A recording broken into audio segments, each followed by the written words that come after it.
it's almost on the verge of laying down. The battery is totally gone. And quickly go through the presentation I have in the time for discussion.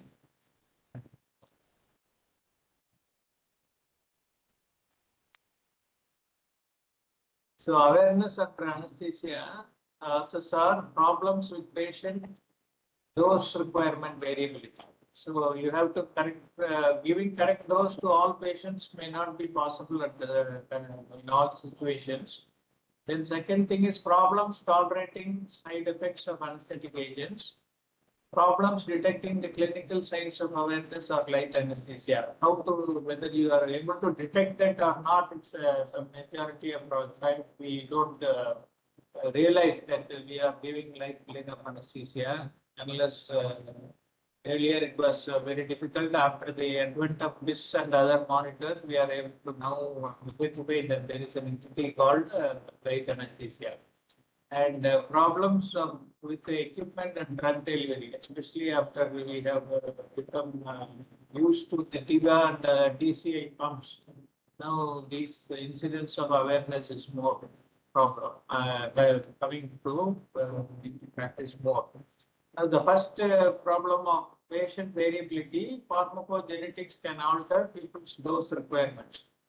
So especially the volatile anesthetic dose, MAC is used to determine the depth of anesthesia and useful because it allows real-time measurement of effect site concentration by measuring the end-tidal measurement of the inhaled agent. We can say it is the equivalent to the blood level and the brain level. And MAC value is a median one. Even when it was described, it said only 50% of the patients will be not responding to the pain. So that is the problem with this MAC. And MAC refers to the concentration required to prevent only motor response. That the patient will not react by moving the limb or shaking the body. But whether they are unconscious or not is not there. Sometimes they may be totally unconscious, but the spinal reflex may be acting and patient may respond. So the level of arousal is not completely guaranteed by the MAC, and MAC is applicable only for inhaled agents. And so when you use totally intravenous agents, now to equalize for the MAC, they have got another term called minimum inhibitory concentration or MIC, which was proposed for intravenous agents. But the problem here is there is a great interpolation variability for dosage requirements, and there is no means of measuring the real blood concentration like what you do with the end-tidal concentration of the inhaled anesthetic agents. So these are the two drawbacks of minimum inhibitory concentration that is thought as a equivalent to MAC for assessing the dosage that is you are giving for the patient to keep them unconscious. And so these two reasons make that intravenous anesthesia can be associated with a greater risk of awareness. That is the reason why the TIGA, TCI, all these things, if not adequately or correctly given, they are the potential sources of awareness under anesthesia. Now, factors affecting MAC, all of you know, are age, hypothermia, hypothyroidism, pregnancy, etc., etc. And it increased by hypothermia, hyperthyroidism, anxiety disorders, and chronic use of drugs like sedatives and other things. And identification of such factors preoperatively can reduce the risk of intraoperative awareness. So you must ask whether all these conditions are present in the pre-anesthetic phase evaluation time itself. So those were the problems with the patient. Now, problems with certain types of surgery, which are notorious for creating awareness, are cardiac surgery, emergency trauma surgery, or cesarean section. Actually, it was after a cesarean section only, one Dr. Michael Tunstall, he identified that there is an entity called awareness under anesthesia. Earlier in the European countries, cesarean was done under general anesthesia only. spinal is become common now only after the last about 20 years. Before that, it was routinely general anesthesia for cesarean section. And during the time from induction to delivery of the fetus, they avoided all inhalation anesthetic agents and used only oxygen to nitrous oxide. And at the time, they found that majority of the women have come out of the effect of thiopentone, which was the induction agent of choice in those days, and were able to recall what happened during recall the conversations. And that is how the entity of awareness and anesthesia was detected. And in trauma cases, we normally try to give very minimal anesthetic to avoid hemodynamic instability. And cardiac surgery, they go on the bypass. You don't know what happens to the patient, so the depth of anesthesia is not be measured. So these three types of surgeries were the ones where awareness was really detected.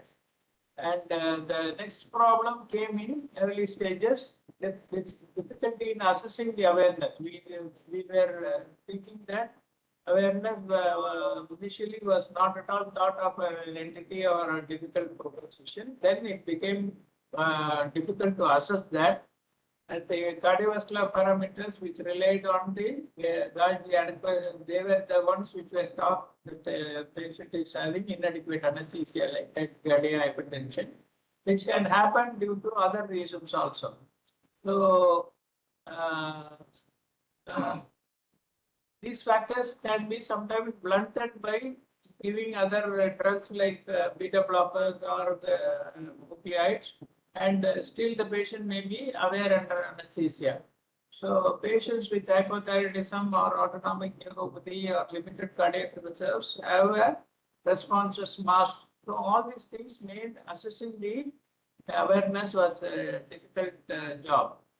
Then the equipment and delivery system malfunction, that delivery of volatile anesthetic agents can be not correctly done because of inadequately filled vaporizers, or forgetting to turn on the vaporizer, or there may be a leak in the vaporizer, or vaporizer may be tilted, not delivering proper concentration, with all the breathing system disconnections. All these things were the problem in the inhalation agents. When the DIVA and TCA came, the delivery interrupted by blockages or extravasation of the drug or disconnection of infusion lines. All these things made the intravenous anesthetic maintenance also giving a possibility for awareness. So by checking the equipment and machinery, we could, under continuous vigilance throughout the surgery, we can avoid awareness. Now, having known what are all the causes of awareness, next comes the problem of managing awareness. So preoperatively, it should start from the preoperative phase. You must ask whether the patient had undergone any surgery previously, and if so, if they had any incidents of awareness there, or whether the patient has a substance abuse problem like opioids, benzodiazepines, alcohol. And in those cases, we have to use higher doses than normal to avoid awareness. And patients with limited cardiac reserve, history of difficult intubation or failed intubation, all these cases going to be properly recorded. And you must choose what is the type of surgery is very important, like cardiac, cesarean or emergency trauma, which are likely to produce awareness.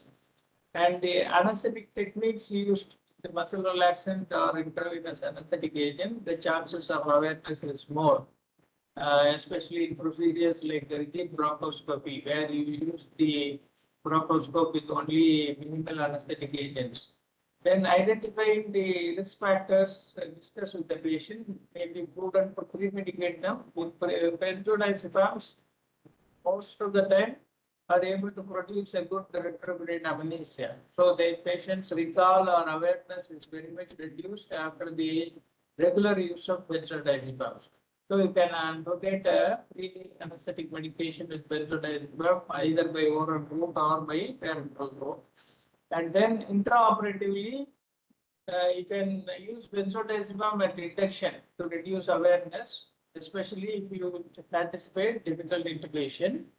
And anesthetic agents causing vasodilatation should be treated with vasopressor so that you can give the correct dose, because lack of or inadequate dose is the cause for awareness in that situation. And nowadays we have the depth of anesthesia monitoring equipments are available. We have the this monitor, we have the entropic monitor, we have the narcomet, so many things have come. So by using that intraoperatively, we can avoid the awareness problem. Then post-operatively, the patient complained of awareness that they were able to recall or feel all what happened during the surgery. Then don't ignore it and walk away. Go and visit the patient, identify and find out whether they had any unpleasant dreams because of the drugs or whether it is really a recall and what happened exactly. And it may be necessary to differentiate between these two things. And then we have to document that and try to talk to the patient and try to treat that. So this is what you have to mainly mention in that. And of course, what I have forgotten here is to mention about the explicit and implicit memory or recall, where patient explicit means they are really awake during the surgery. Because they were paralyzed and intubated, they could not vociferously come out with that what they are feeling, what is going on them. Whereas the implicit recall is a thing that they feel as though they have felt something, but they are not 100% sure. So if they say explicit recall, that means they were fully aware. And as Satyapriya mentioned, if why we are worried about this awareness is, one is it's a medical legal problem. Patient can say that he was not given adequate anesthesia. It is mainly a problem for us as anesthetists, because surgeon will say, I did give anesthesia, I only operated, and anesthetist is responsible. So we have to be quite well versed with this so that we avoid awareness in the patient. So that is the medical legal problem. Second, from patient point of view, if they undergo surgery for 2-3 hours with feeling the pain and hearing the conversations going on or in the theater, it produces a condition called post-traumatic stress disorder, which will make the patient psychotic, and behavioral changes will be there, and that may produce a lifelong scar in their brain, which makes some psychological breakdown, and that may be very treated as a very unwanted and unpleasant condition. So from these two angles, awareness becomes a very important problem, which we have to take all steps to avoid operatively and make the patient's anesthesia much more pleasant and comfortable by providing correct plane of anesthesia, analgesia, and monitoring the depth of anesthesia with the equipment that we have nowadays in our disposal. Okay, so this is what you have to know about the awareness problem. Right? Am I audible? Yes, sir. Okay.